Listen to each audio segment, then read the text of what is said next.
રાજકોટના માખવડ ગામે ફાર્મ હાઉસમાં સ્ટેટ મોનિટરિંગ સેલની ટીમે દરોડા પાડ્યા। લોધિકા પોલીસ સ્ટેશનના પીઆઈ સહિત કુલ 6 પોલીસ કર્મચારીઓને સસ્પેન્ડ કરવામાં આવ્યા। એસએમસીની ટીમે ફાર્મ હાઉસમાં દરોડા પાડી અને 11,16,000થી વધુનો વિદેશી દારૂનો જથ્થો ઝડપી પાડ્યો। આ ઘટનામાં સ્થાનિક પોલીસની મિલીભગત કે ઘોર બેદરકારી છતી થતા રાજકોટ રેન્જ આઈજી નિલિપ્ત રાયે આ લાલાખ કરી છે।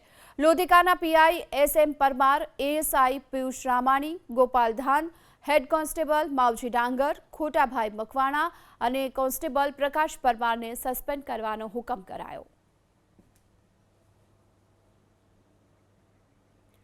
તો માખાવડ ગામે ફાર્મ હાઉસમાં સ્ટેટ મોનિટરિંગ સેલે દરોડા પાડ્યા હતા અને આ સમયે ફાર્મ હાઉસમાંથી 11 લાખથી વધુની કિંમતનો દારૂનો જથ્થો ઝડપાયો। આ કેસમાં કાર્યવાહી કરવામાં આવી અને કુલ પીઆઈ, એએસઆઈ, હેડ કોન્સ્ટેબલ સહિત 6 લોકોને સસ્પેન્ડ કરી દેવાયા।